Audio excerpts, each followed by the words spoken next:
Hey, welcome back to the 5-week challenge on how to use your fountain pen. Ideas on how to use your fountain pens. Now, this is not an exhaustive list, and in fact, I would appreciate at the end of our series that you go ahead and suggest some other areas or ways that you use your fountain pens. Okay, last time we talked about journaling. This week I want to challenge you on greeting cards. I was in Walmart recently and I saw this picture and I thought, you know what? I mean, that is just perfect. It just kind of sums up my idea or my thoughts about writing in general, but let's say on greeting cards. And that's something we don't do a lot of. I know the e-cards are pretty popular nowadays, and you know, that can be nice. It's convenient. In some ways, it's cheaper to do it that way, especially if you're writing to people overseas, in a foreign country. I think my brother, he's down in Argentina right now, and I think a stamp to go down there is $1.50, but once in a while, it's not going to break the wallet or empty the purse, I don't think. So the cards also can be expensive. You go in and you find a neat card and you turn it over to look at the price, and it's $4 or $5 or more, depending on how elaborate it is. And I just cringe when I see those kinds of prices. Not that the recipient is not, worth spending some money on, but I'd rather them think about me spending the time to send them a card and write a note and so forth in it. It doesn't have to be expensive. In fact, if I have noticed that at some of the stores like Walmart, I think even in the Hallmark store, we have one of those in town. I think they even have a section of budget cards, or you can go to places like Dollar Tree. I don't know. In other words, they're just inexpensive types of stores, nickel and dime type stores, I guess. But I went in there looking for a greeting card one time, and I found a perfect one, and it's 99 cents. So they don't have to be expensive, and you can find some good ones. Also, how about making your own? Especially if you have an artistic flair, just make your own. Or if you have a color printer, or even if you don't, but you can find some picture on the internet and make your own card. If you have some sort of, even on a Word document type program, you can put a picture and put a little funny saying on it, or serious saying, whatever the case may be.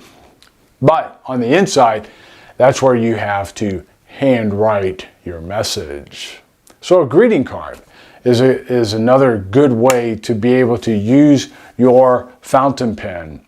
Now, when you do your greeting card, again, don't just sign your name, love so-and-so, or best regards so-and-so. Write a personal note, because that means a lot. And I've tried to get in the habit of, even when the card actually, they have some sort of saying already printed on the inside of the card. And even if it's very nice, or even if it's really close to kind of what I want to say, I try to make sure that I write something in addition to that. It means a lot more. Okay, again, when you're thinking about sending cards, you're also thinking about postage. And the post office continues to raise rates on their stamps and so forth. And, there's reasons for that. I'm not going to get into all of that. But I used to work for the post office years ago, back when back when emails were becoming popular. AOL, you've got mail. I mean, that was kind of our angst because, and I knew that there were some carriers that they would not use email. You know, they were determined they weren't going to use email. But, you know, that's the way of the world. And emails can be very convenient when you need to get that communication out there right now and you need to return communication soon after. They have their place. But e-communication, even the e-cards, can't replace that feeling that a person gets. I don't know about you, and I think even you, but I know me, the feeling I get when I go out to my mailbox and there's a card there. It doesn't happen too often, again, because we're just so used to just, you know, saying happy birthday in an email. I'm guilty. I just texted my sister last night, her birthday is today. And I said, hey, happy birthday, love you, just wanted to wish you a wonderful day on your birthday.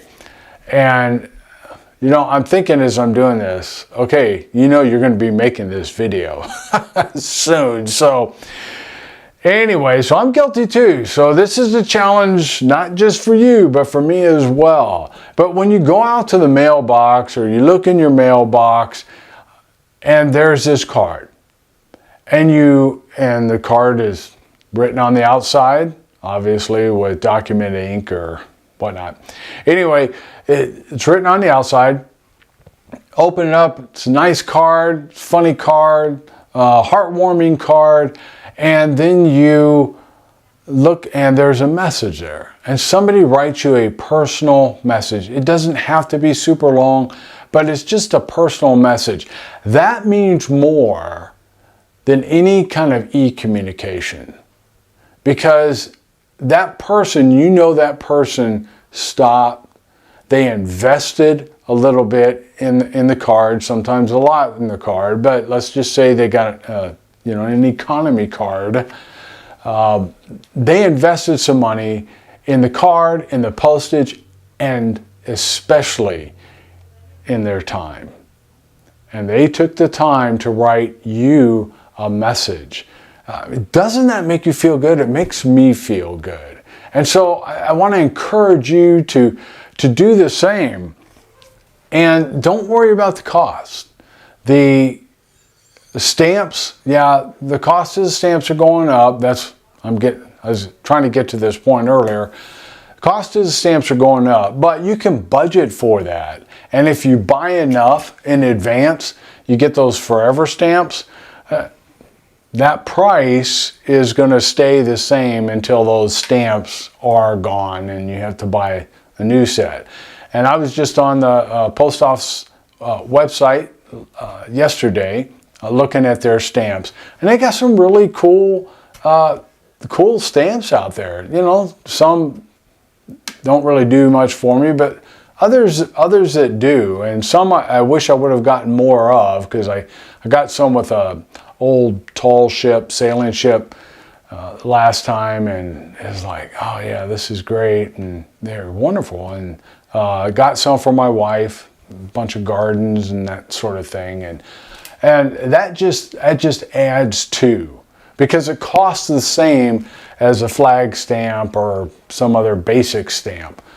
So, you know, dress up your envelope with a nice stamp, buy enough in advance, budget for them, and you know, it just is going to mean so much more to your recipient. And so that's your challenge for week number 2 of the 5-week use your fountain pen, how to use your fountain pen challenge. So get out there, get you a card, start writing your cards, and make someone's day a whole lot brighter. All right, thanks for watching. Have a great day.